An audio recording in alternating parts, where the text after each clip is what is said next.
Պատրաստ եք որպես ավագ ընկեր, գործընկեր ընդառաջ գնալ Մարտին Գրիգորյանն, օրինակ, եթե նույն իրավիճակում դուք լինեիք, հա։ Միանշանակ ես ընդհանրապես ասեմ ձեզ, ասեցի ձեզ, ես ներողամիտ եմ։ Միանշանակ ես ներողամիտ եմ, հանուն ազգի ամեն ինչի պատրաստ եմ։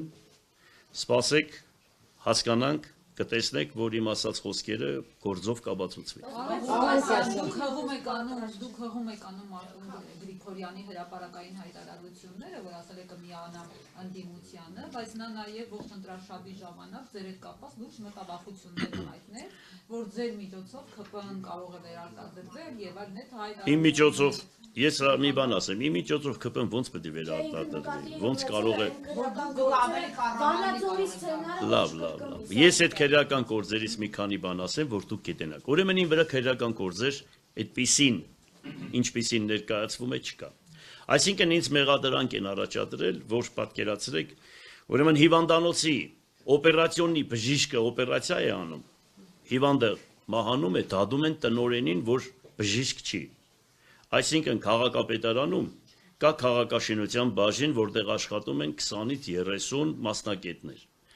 Կա ճարտարապետական բաժին, ուրեմն կա ավականի եւ այդ գործընթացը կա, ասենք, իրավաբանական բաժին, կա աշխատակազմի ղեկավար, որ մինչև հողհատկացում անելը, ուրեմն այդ բոլոր մասնագետները ներկայացնում են քաղաքապետին եւ նախագիծ են կազմում, որ սա այս հողը պետք է օտարվի։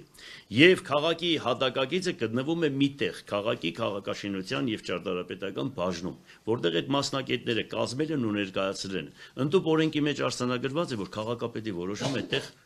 դեր չունի։ Հասկանալի է։ Քաղաքապետի որոշումը արդեն այդտեղ դեր չունի։ Եթե այդ բոլոր մասնագետները ուրեմն ներկայացրել են նախագիծը կա, ստորագրել են, քաղաքապետը ուղղակի այդտեղ սովորական ինչ որ մի բան էլի, ասենք հավատացեք այդպես է։ Օրենքը բացեք, տեղական ինքնակառավարման կնայեք։ Հիմա այդ բոլորը անտեսել են ու այսօր քաղաքապետին մեղադրանք են առաջադրել 60 հոդվածի հետ կապված, որ քաղաքում շենք շինություններ ինչ որ կանաչ գոդիում է կառուցվել, բնակարան կառուցել, դուք պատկերացնում եք Աղեդի կոդում բնակարան կառուցելը ու հանկարծ քաղաքապետը, որևիցե մի քաղաքապետ դնի ու այդ բնակարանը քանդի, որտեղ ասենք կողքերը մի այդպես տասնյակ, 20-ավոր բնակարաններ կան, որոնք օրինականացվել են տարբեր նախկին քաղաքապետերի կողմից։ Ու այսօր ինձ մեղադրանք առաջադրել, դա աբսուրդ է։ Եվ ասենք ինձանից հետո Բալասանյան Սամվելը նորից ուրեմն ինքը որոշում է կայացրել, մեղադրանք են առաջադրում Վարդան Ղուկասյանին։ Ինձանից առաջ Միքայել Վարդանյանը թող լույսը իջնի իր գերեզմանին, ինքն է արել, ասենք մեղադրանք են առաջադրել Վարդան Ղուկասյանին։ Ուրեմն այն դատարանը, որ կա, որ ասենք ոնց է, սննգացման դատարան, հա, որ օտարում է։ Այդ դատարանը, ասենք, քաղաքապետարանին հողեր է օտարել, սննգացված տեքստիլի կոմբինատի, եւ այդտեղ մեզ պարտավորեցրել է, որ պետք է մենք ուրեմն հասցեավորենք։ Եվ այսօր ինձ մեղադրանք են առաջադրում դրա համար։ Այսինքն դրանք եւ հետո բոլորը ուրեմն 10 տարուց անցած է, այսինքն ժամկետ անց է, որոնք 2006, 3, 5 բան թվականների մասին է խոսքը, եւ դրանով որ ինձ վախեցնեն, դե քաղաքապետին կդադեն կամ ինչ որ քաղաքապետը գնա, եւ քաղաքապետը գնա, դե բացադրում եմ, սպասեք վերջացնեմ, ուրեմն եւ քաղաքապետը գնա գործարքի, որ կարող է հանգարց իրեն դադեն եւ ինչ որ ԿՊ-ի հետ պայմաններ,